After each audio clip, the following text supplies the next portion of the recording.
Our next speaker today, before our Q&A session and lunch, is RajaSelvakumar.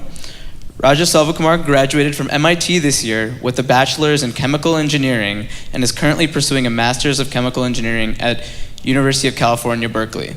He has been a part of several labs at MIT, as well as has conducted internships at companies like Yokogawa, Shell, and NASA. Please welcome RajaSelvakumar.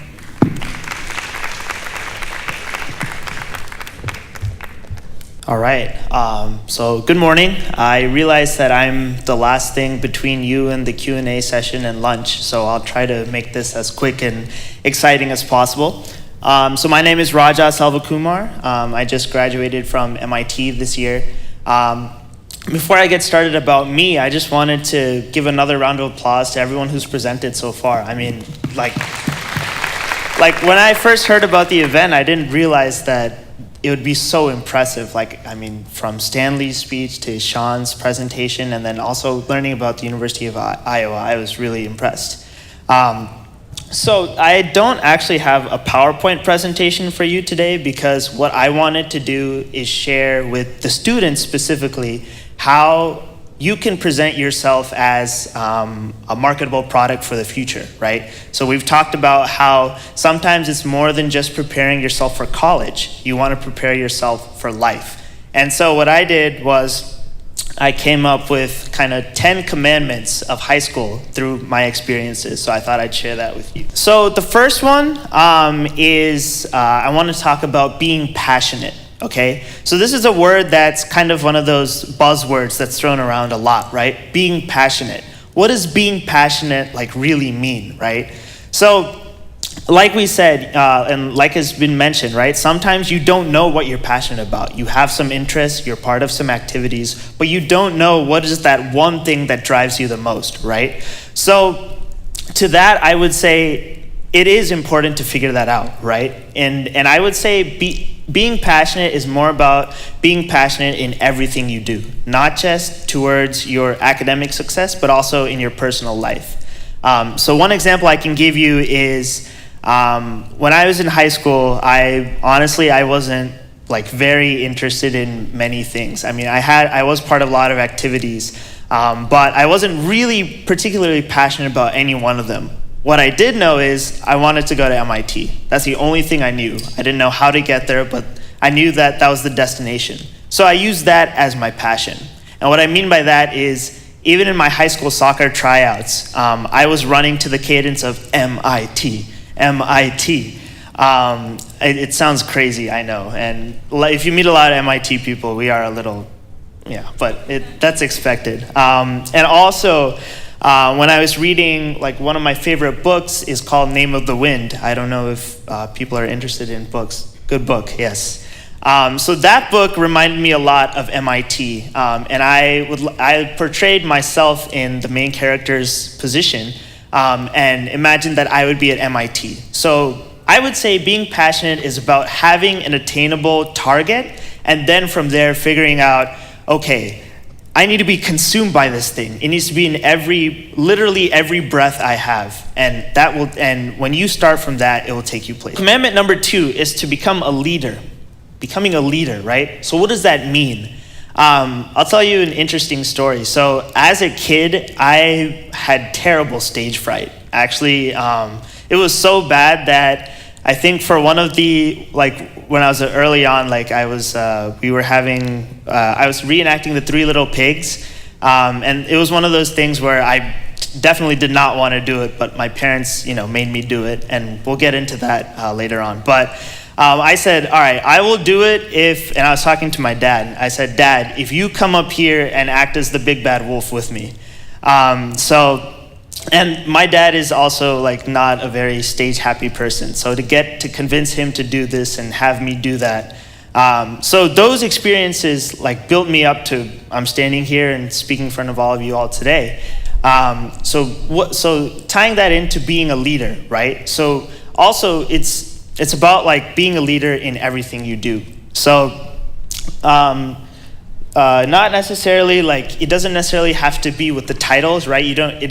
Being a leader doesn't show in okay, I'm president of this club, or I have this title as like a leadership position. That's not necessarily what being a leader is about, right? Being a leader is someone who can command a room with their presence, right?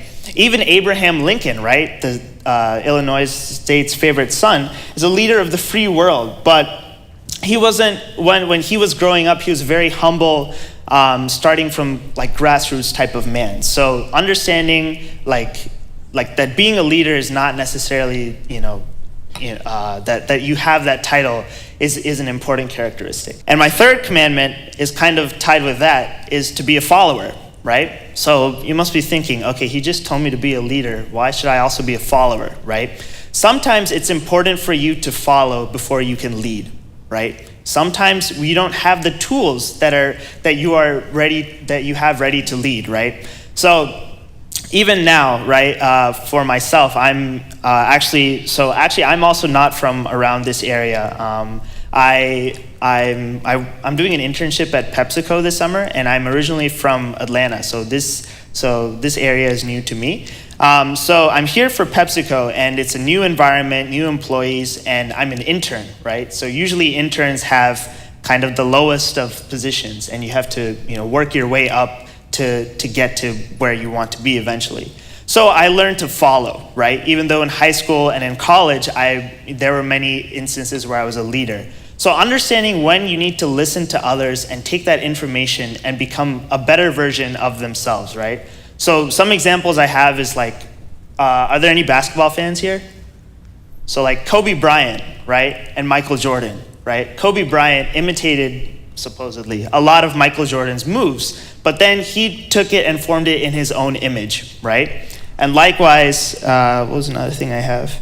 Right, so a famous quote I like is, "We stand on the shoulders of giants," right? And that's by Sir Isaac Newton, right? When he's referring to the science and the fundamentals that were developed by the ancient Greeks and philosophers. So understanding when you should be a follower and a leader is an important distinction. All right, what commandment are we on now? 4. Cool. Okay. So this one probably might be the hardest one to follow, but I think it's important anyways. And a lot of you may not like me for saying it, but I'm going to say it anyways. And it's listen to your parents. And let me tell you why, okay? So a lot of the times, yes, what they say can be annoying. Yes, what they say you may not agree with at all. And a lot of what they say, certainly like a lot of us are first generation students, right? So we're new to the American education system. So we may know a lot more than our parents know. But one thing that your parents know about you that nobody else can really like live up to is how much love and respect they have for you. And that's really understated. And the reason I'm saying this is sometimes they know a lot more about what's good for your future than you do or anybody else does. And regardless, throughout the 4 years, we've talked a lot about individual success. How do you set yourself up for success? I say it's a teamwork, right? So don't, now I'm coming forward and saying, oh yeah, there were some things that my parents forced me that I didn't like to do. But it's a teamwork, right? If you guys aren't together and working together to create a final college product, it's not going to work out. So if you guys are not on the same wavelength, and if you want proof, I have a younger brother who's in 8th grade, and I can tell you all about him. So number 5 is sewa, or selfless community service. So it's really great to be here as part of North-South Foundation, and also additionally, we're in a church, right? So this is like combined on 2 levels of the importance of serving the community. So I was actually a North-South Foundation participant. I was never really good on, I made nationals, but I was never good in that stage. I think my greatest joy with North-South Foundation was being able to work with my mom, who's a chapter coordinator, and I served as a volunteer for 4 years in high school. And so being able to do small things like grading and running some of the events was really like the greatest reward I had. Because you can see, the hard work that you put in results in a great product, right?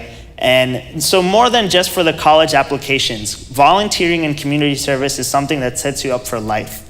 So it should be that you shouldn't feel that the extra need to go out and help people, right? So even now, like throughout college and after college, I still feel that, I was graciously invited to this event, and I felt it was my obligation to come and share my experiences with you all. So like that, you should have that kind of mindset. Okay, what commandment number are we on? 6. Good. Number 6, always stay busy. Okay, so high school is already a busy 4 years, and on top of that, I'm telling you to always stay busy. So what does that mean, right? I was just reading about it, right? They're like in our ancient like scriptures, right? For not only like in Hinduism but in other religions, they say that if you have an idle mind, it's akin to having like It's similar to just like it's like a devil's playground is what it's paraphrased as. So what that means is we have very capable minds and very capable personalities and everything. We can achieve what we want, but if we let ourselves sit idle in the summers and the winters, then we will be behind where we want to be. And I know that sounds really hard, when the summer hits or the winter hits and all you can think about is, I'm gonna relax, play some video games, hang out with my friends. That's all there, and that's all well and good, right? But at the same time, you should be thinking about what is my next target? What should I be looking for next, right?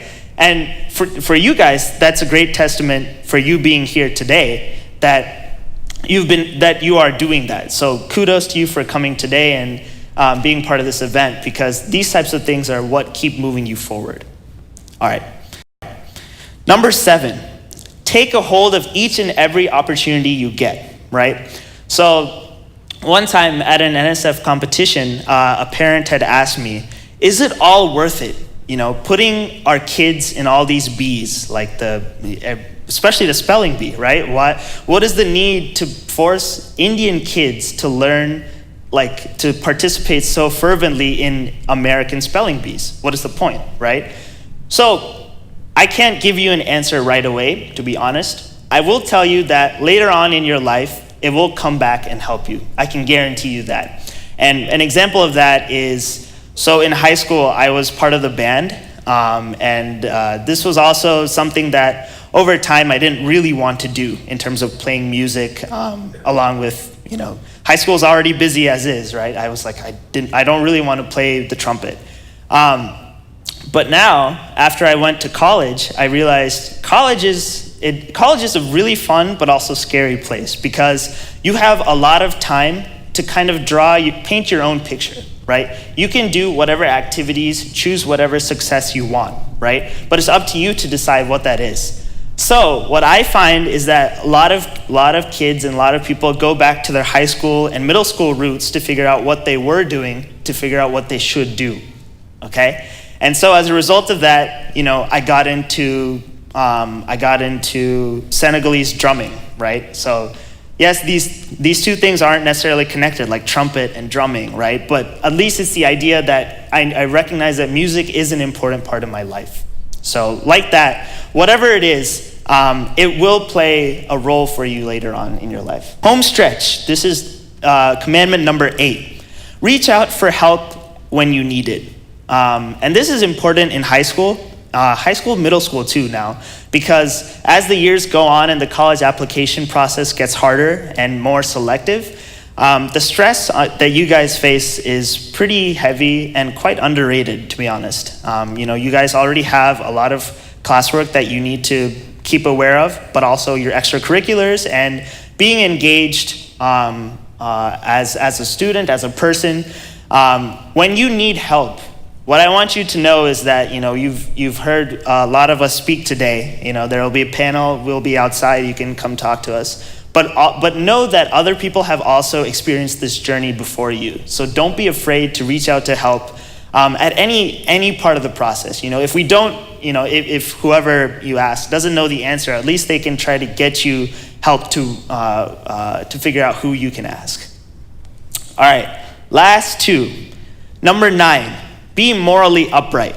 So this is also kind of a hard one to do because, again, like I said, college is a fun but also scary place. It's as good as you want it and as good as you define it, right? And what I mean by that is whatever values you bring up from high school and middle school, those are the things that are going to carry you into college. So you will be able to set your friend circle, your community, and everything based on the type of person that you are.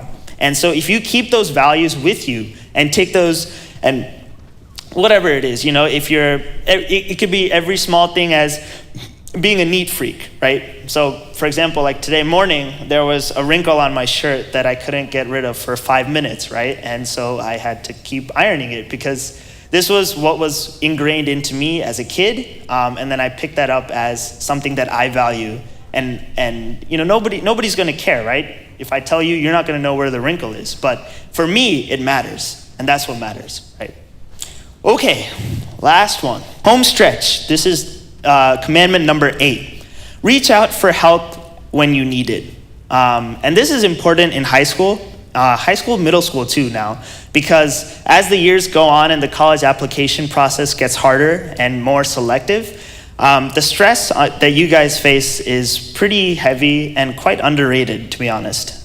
You guys already have a lot of classwork that you need to keep aware of, but also your extracurriculars and being engaged as a student, as a person. When you need help, what I want you to know is that you've heard a lot of us speak today. There will be a panel. We'll be outside. You can come talk to us. But know that other people have also experienced this journey before you. So don't be afraid to reach out to help at any part of the process. If we don't, if whoever you ask doesn't know the answer, at least they can try to get you help to figure out who you can ask. All right, last 2. Number 9, be morally upright. So this is also kind of a hard one to do because, again, like I said, college is a fun but also scary place. It's as good as you want it and as good as you define it, right? And what I mean by that is whatever values you bring up from high school and middle school, those are the things that are going to carry you into college. So you will be able to set your friend circle, your community, and everything based on the type of person that you are. And so if you keep those values with you and take those and whatever it is, it could be every small thing as being a neat freak, right? So for example, like today morning, there was a wrinkle on my shirt that I couldn't get rid of for 5 minutes, right? And so I had to keep ironing it because this was what was ingrained into me as a kid. And then I picked that up as something that I value. And nobody's gonna care, right? If I tell you, you're not gonna know where the wrinkle is. But for me, it matters. And that's what matters, right? This is probably the hardest one of them all, okay? But I'm still gonna challenge each and every one of you to do this. Have fun. Have fun in high school, okay? And I really mean this, okay? Because the thing is, high school is not just a transition into college, okay? Because some of the friends and relationships you make in high school will still carry on throughout college and after college, right? And there's a lot more to experience in high school when you sometimes just step back, open your eyes, and then just experience it as you go along. I know that we all have like a big target of X school, Y school. I have to have these grades, I have to have these scores, I have to do these extracurriculars. But sometimes just live in the moment and experience and realize that what you're doing is actually a lot of fun.